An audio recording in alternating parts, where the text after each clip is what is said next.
Last time on A Doll's House. It was Christmas Eve when Nora Helmer revealed to her old chum Christine that she forged her father's name in order to obtain a loan for a trip to Italy. Nora's Yuletide only worsened when Dr. Rank made lewd remarks toward her, and a man by the name of Krogstad decided to blackmail her in order to keep his job at her husband's bank. Nora was so ashamed, she decided that she had to flee her happy home life and run to a place where no one would ever find her. She left in the night and assumed a new identity. She's always known that every dog has its day.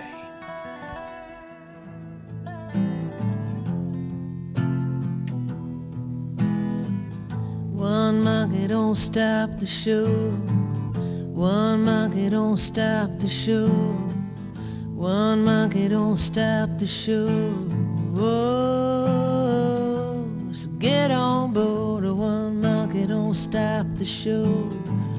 One monkey don't stop the show. One monkey don't stop the show. Oh, so get on board. Here comes a freight train. Here comes a freight train. Here comes a freight train. So get on board. One monkey don't stop the show. Okay, McGillicuddy, is it? Tell me a little bit about yourself. Oh,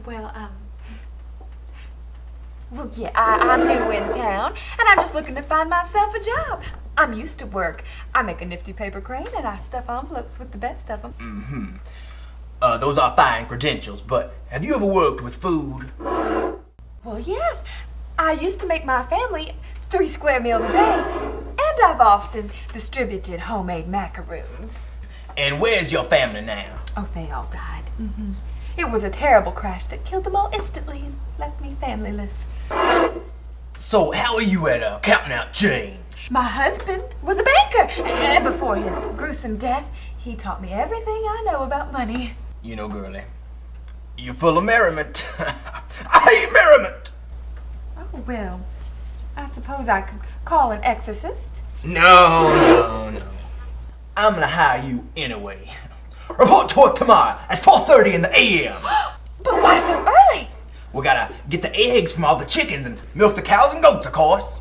Oh, but Mr. Blobsmush, I'm afraid of animals. I have a terrible fear of chickens pecking my eyes out. Stuff and nonsense. Only 3 of my grocer ladies have died that way. The rest have all been suicides. Well, the one was technically a murder-suicide, but...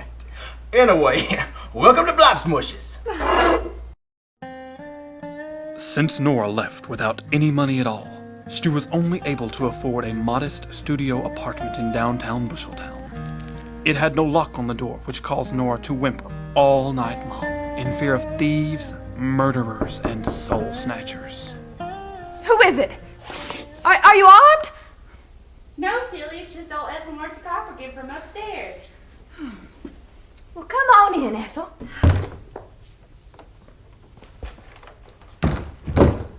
Hey, I heard you were working down at the Blobsmush Food and More. Yeah, I start tomorrow. Well, that's good, 'cause rent's nearly due, and old Leadbottom wouldn't think twice about throwing you out on the streets like old Bummy Joe McIntosh. Oh, he is dirt and trash rolled into one big mud pie, that Bummy Joe. Ooh. Speaking of old Bummy Joe, how you liking Busheltown? Oh, well, I'm finally getting used to the continuous wind and dust storms, the Chinese rats the size of bread boxes, the muggers, the pickpockets, and the constant moaning of the Indian burial ground next door. But I'll tell you, Ethel, it's the time change that's really getting to me. I'm still confused every time I look at my sundial. Well, on another note, what's for dinner? Oh, well, I was just going to have some minced beef and pureed fruit chow from Blobsmushes. Well, as they say in old Paris, bon appetit.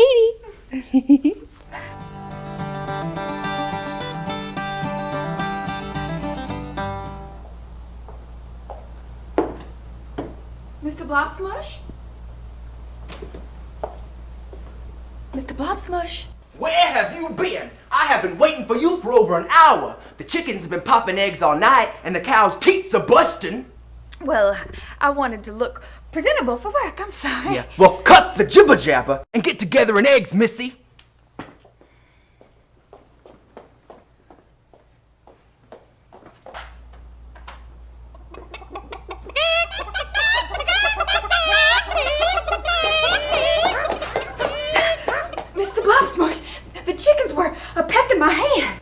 That's because they don't know you. In a few months, your hands will be good and calloused, and the cluckers will know you're sent by then. Well, where are the cows and the goats? Maybe I could milk them instead. The cows are in the cloakroom, and the goats hang around in the back alley. Well, when is Few coming in? At 6 a.m., ready to bag groceries. Y'all better get the animals taken care of before the 6:15 rush. Rush? That's when all the farmers come in to get their morning fiber meal mush. I got a lot of fiber to stew in an hour. Sunel, this here's Nora, the new girl. Nora, this here's Sunel. She's my right arm around here. Well, hello, Sunel. I hope we can be friends. I'm new in town. Girl, I ain't got time for your chitter-chatter. I gotta go out and stomp the mustard and grade the lard. And I would shake your hand, but I gotta get out there and help that old mule Flappy have a bowel movement. Oh. Well, she seems nice.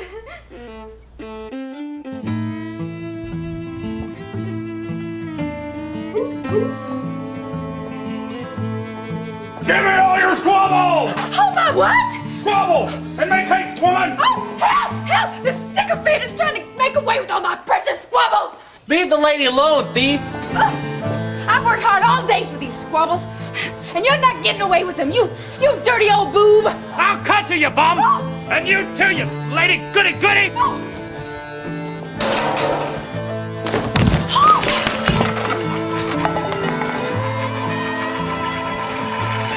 I'll get you, you two.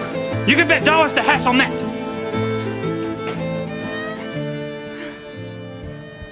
Well, thank you, Bummy Joe. You can just call me Joe, milady. Thank you, Joe. Well, I just live right over here, so I'm gonna go on inside. Good evening. Don't you worry about that thief, ma'am. I'll be here to thwart his plans.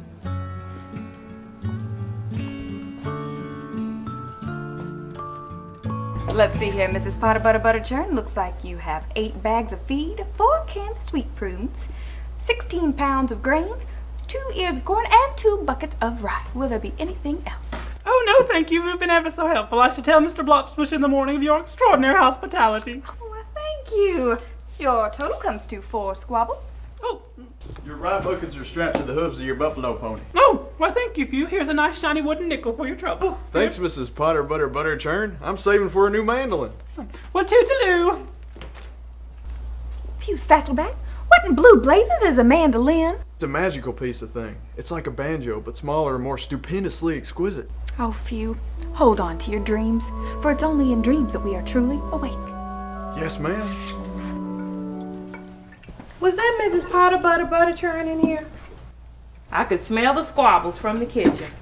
She sure is rich. Now what's that supposed to mean? Look at you.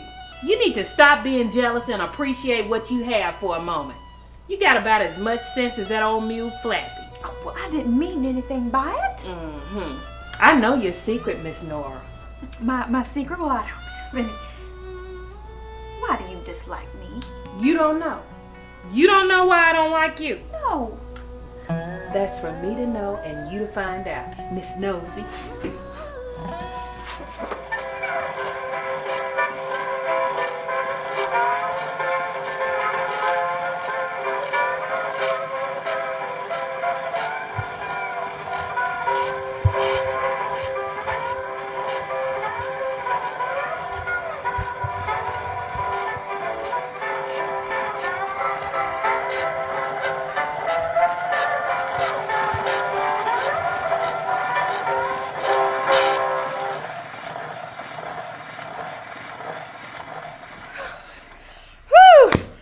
Fine. I just hope the Reverend didn't see us dancing like folks possessed by Lucifer himself.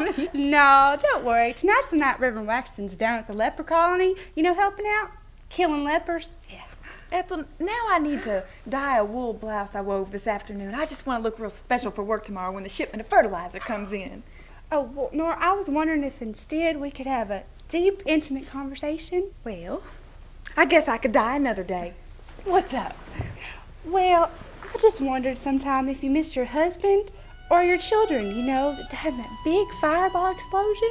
Well, it's funny you should ask. I don't want to be accused of witchery or anything, but I do sometimes conjure them up in my memory. But what about you? I don't know anything about your family. Well, it is a fascinating story, now that you ask. Oh, hold that pop.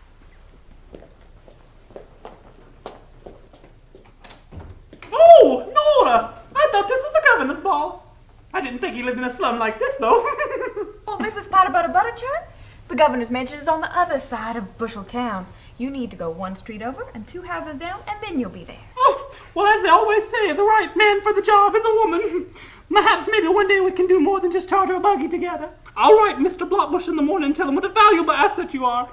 He should receive the post within a fortnight. Oh, thank you, ma'am. Oh, a toodaloo.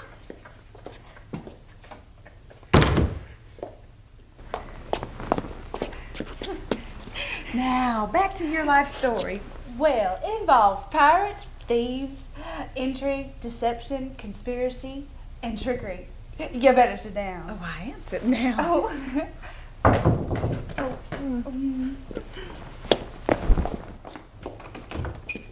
Hello once more, Mrs. Potter Butterchurn. Did I by chance leave a glove in here? Well, no, ma'am, not here. Well, maybe she took it. She looks mysterious and unsavory. No, ma'am, she hasn't moved. I'll vouch for Ethel Mertzikoffigan's honor. Oh, well, choke another one up to hungry rats. Or ticks, possums. Maybe the bees took it. Oh, quite right. Toodaloo.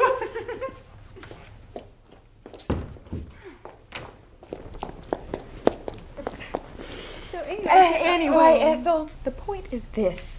Our lives, our lives, are given to us completely at random. We have only 2 people to answer to in this life. Ourselves and God. Oh, and society. We mustn't forget society. So I guess then it's 3 people instead of 2.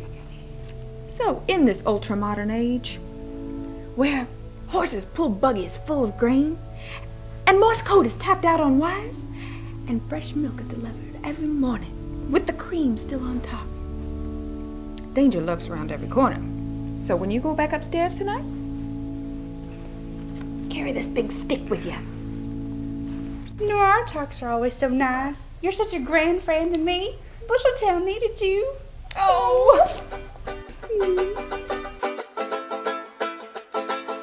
Several months passed as Nora learned to enjoy her job and new life. With each passing day, she forgot more and more about the woman she used to be and the troubles that she hoped never to be reminded of again.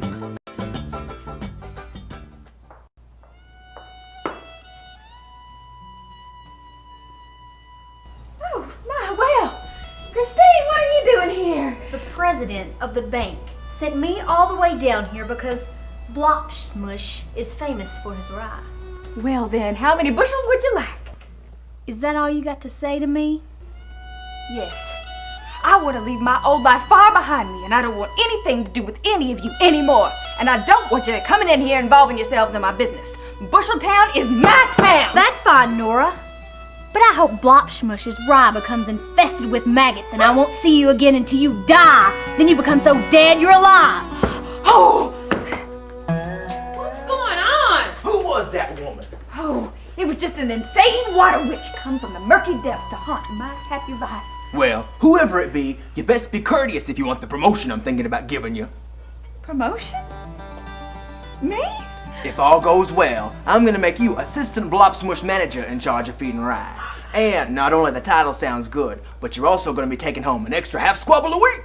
Oh, large squabbles. You know, Nora, I think I misjudged you. You're just like everybody else, trying to make it one day at a time. From now on, you're okay with me. Oh, thank you. Now, what was it that you didn't like about me? You're gonna think it's silly. When I was 7 years old, I had a kitty named Nora. She killed my whole family by stealing their breath away in the middle of the night. I thought you were the reincarnation of my kitty Nora. That's understandable, Sunil. Hey, let's be pals, okay? Okay.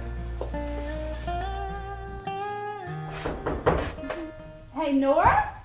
Nora? Oh, hey, I just got the new Mozart LP. I wanted to know if you wanted to listen to it, you know, on your phonograph mechanism. Oh, no thanks. Mozart's just a Beethoven wannabe. Okay, whatever. By the way, it smells awful in here. What's died and rotten between the cracks in your floor? Well, nothing, Ethel. I'm just whipping up a batch of my world-famous macaroons. but I didn't have cinnamon, so I used rye. Okay, let me try one.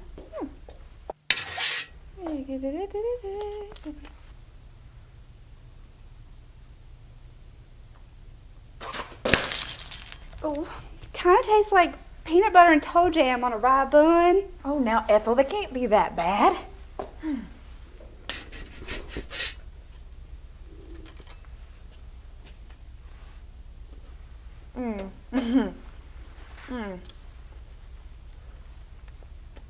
Well, I could have used a little more nutmeg or chili powder.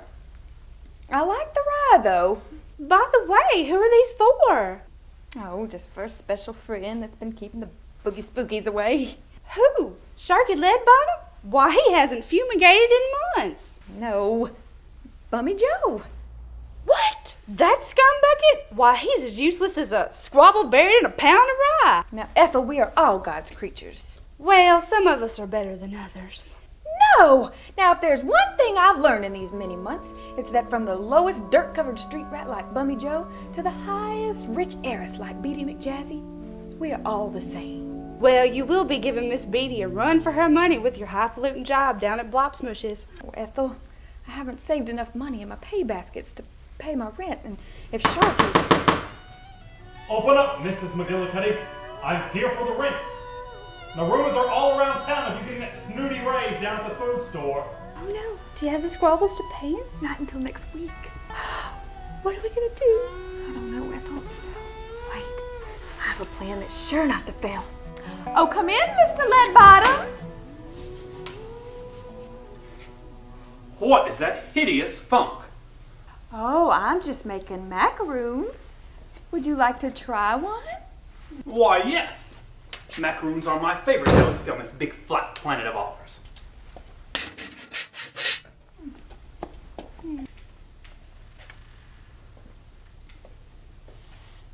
Why, this is incredible.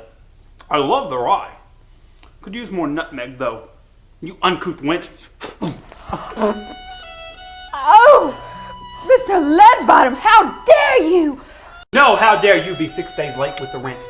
If I don't have the rent by 5 p.m. on Friday, you'll be out on the street with your beloved Bummy Joe.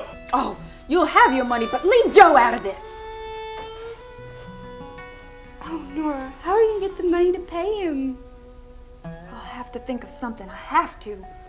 Well, if you figure it out, just tap twice on the water pipe. And if you need help figuring it out anymore, just tap thrice on the radiator.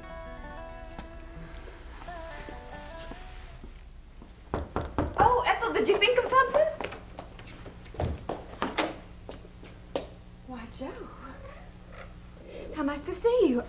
I'm in real trouble. Nora, don't worry about that. I have a secret to confess to you. I've fallen flat on my face in love with you. Oh, Bummy Joe.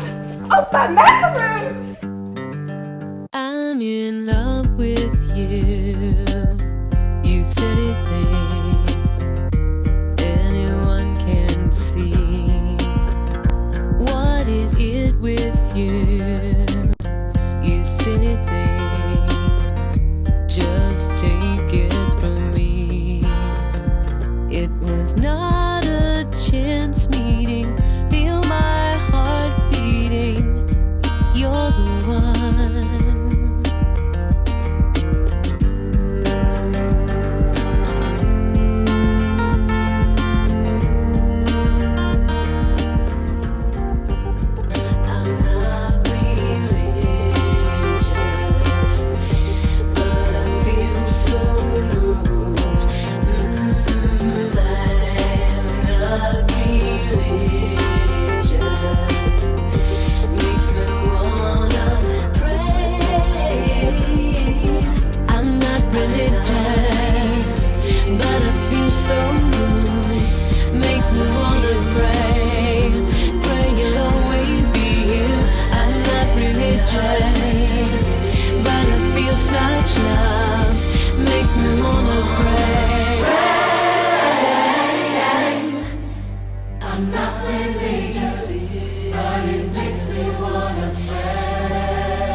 closed down the barns. I turned off the rye mill. Oh, great, Few. Did you put out some grain for that old mule, Flappy? 2 whole bushels. What about a salt lick? Now, thanks, I'm full. Few, did you ever buy that Mando... What was that thing called? Mandolin. No, ma'am, I'm still saving. I got 3 squabbles tucked away in the broom closet. Someday. Few, do you still live in that chicken coop out on Chicken Road? No, ma'am, it burned down a couple months ago. I'm living in the broom closet of the sardine factory. Hey, guys. What do you say we have an old-fashioned sing-along party? Mr. Blopsmush is away on business in Denmark, and, well, I'm feeling kind of down, and I'm in the mood for some amusement. Have you lost it, Nora? You know I can't use my vocal cords on Thursdays. It invites demons to roam the earth and gather up the souls of innocent children. I'm so sorry. Well, what about you, Few? No, ma'am, I lived in the chicken coop for so long. I got so many chicken feathers in my lungs I can't sing. That's why I'm saving up for a mandolin. Oh, well, maybe we could just talk then. So now, do you ever feel like your life is out of control and that you're all alone in the world and that nothing means anything? Yes. Every time you open your mouth. Oh, I'm sorry, Nora, but that was good. I know we're friends, but you left yourself wide open for that one. Sometimes I think I have the greatest job ever. Yeah, and then you wake up.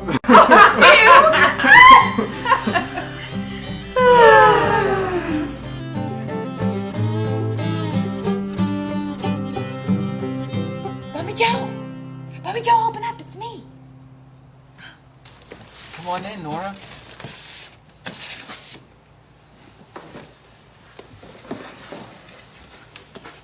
Here, I made you some delicious macaroons. Oh, that's okay. I'm full of rat stew. Oh, well, forget about the macaroons. I think you know why I'm here. I love you, Bummy Joe. And we've got to do something about Sharky. He's threatening to throw me out on the street if I don't have the money for him. We have to kill him. But I've never killed anyone before. I mean, what about the police? What about your wacky neighbor Ethel? We'll worry about them later. Right now, we have to think of a way to get out of this mess. I think I have a plan.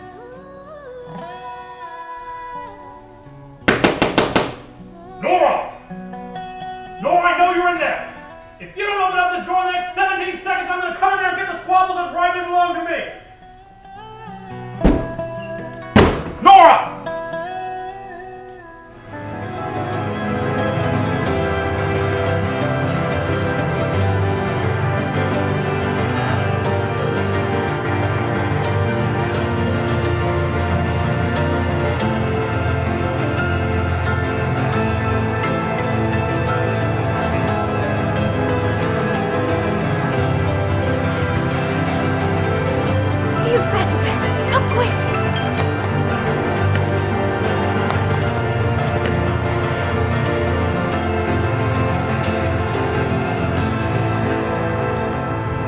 Now we have to get Sharky's body down to Bummy Joe's box post-haste.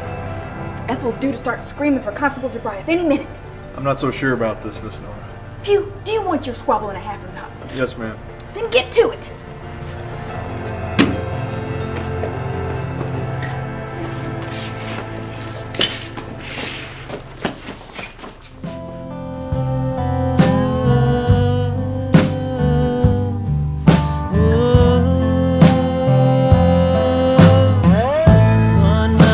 Stop the show. One monkey don't stop the show. One monkey don't stop the show.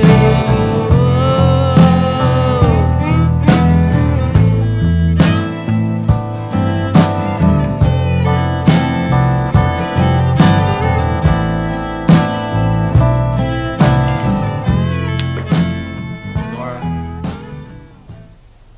you think we did the right thing? Don't you see? The constable will take Sharky away thinking that it's you and lock him away at the asylum. But what if they talk to him? They'll realize who he is. They'll just think it's the insane ramblings of a nutty homeless fruitcake. Sharky will be gone. You can assume his identity, just like in that puppet show we saw last week. Everything will work out fine. But everybody will realize that I'm not Sharky. Don't be melodramatic. Nobody liked to be face to face with Sharky Leadbottom, and even if they had to be, nobody looked him in the eye. But what if they recognize me from the streets? Nobody looks at homeless people. Be serious. I hope you're right. I am right. I'm always right. Help! Constable Gerard! Bummy Joe's gone bonkers! He's killing children and eating their gizzards! He's making treasonous remarks about President Roosevelt! Oh, help! Help! And so we leave Nora, who has made herself at home in the quaint city known as Busheltown. Nora remained there for many years, completely disregarding the family she had left behind. After a long courtship, Nora married Bummy Joe, who was still posing as Sharky Leadbottom. They had a few children and purchased their very own billy goat. Sharky Leadbottom remained in the local sanitarium until his death by consumption in 1913. Soon Elle became a vaudeville performer, traveling as far as Gassville and Smackover, before her death by consumption in 1920. Ethel continued to frequently drop in on Nora and play a part in her wacky schemes until her death by consumption in 1918. Mr. Blopsmush continued to run the highly lucrative Blopsmush Food and More until 1912, when he died from complications stemming from consumption. Hugh Satchelback was left 2 boat tickets in Mr. Blopsmush's will. Hugh boarded the RMS Titanic, but died of consumption shortly before the ship left the dock. Mrs. Potter Butter Butterchurn was far too wealthy to die of consumption. She eventually bought the city of Busheltown in its entirety, renaming it Consumptionville in 1929.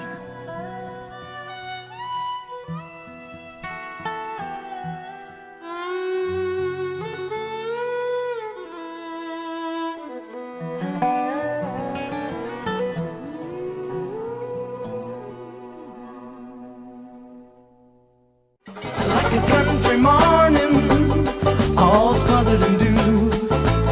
I just got a way to make a man feel shiny and new. And she'll sing in the evening, old familiar tunes. And she feeds me love and tenderness and macaroons. Sweet, sweet city woman,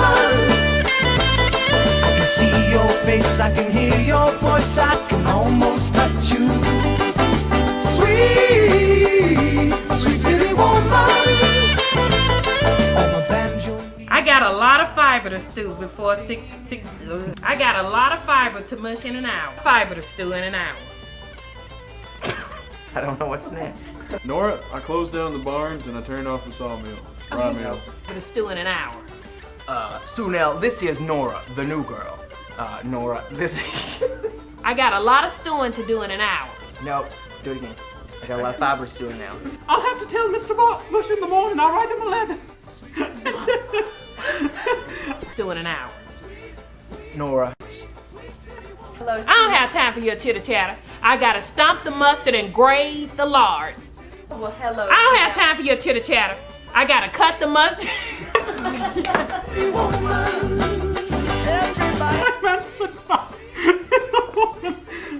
Okay, quickly. Don't worry about it. Mozart is just a Beethoven wannabe. Whatever. By the way, it smells awful in here. What's died and dropped between the Pounds of grain, 12 ears of corn. His rent's nearly due, and you don't want old Leadbottom throwing you out on the streets like, old Sharky, yeah. Bummy Joe. Sent me all the way down here because Blopsmush. I cannot get the name. I'll vouch for Ethel Mertzakophagus' honor. Oh, thank you, Mrs. Potter Butter. Potter Should I be in the Butter. shop? All right, Mr. Blopsmush in the morning. Whatever he was that you are. Potter Butter Butter churn. Yeah, you should, after she leaves, you should. Thanks, Mrs. Potter Butter. Potter. Butter. Like you eat. Butter church. Blopsmush. Blopsmush. Blop smush. Blopsmush. There you go. Why is the name so hard? They're all hard. Sweet, sweet city woman.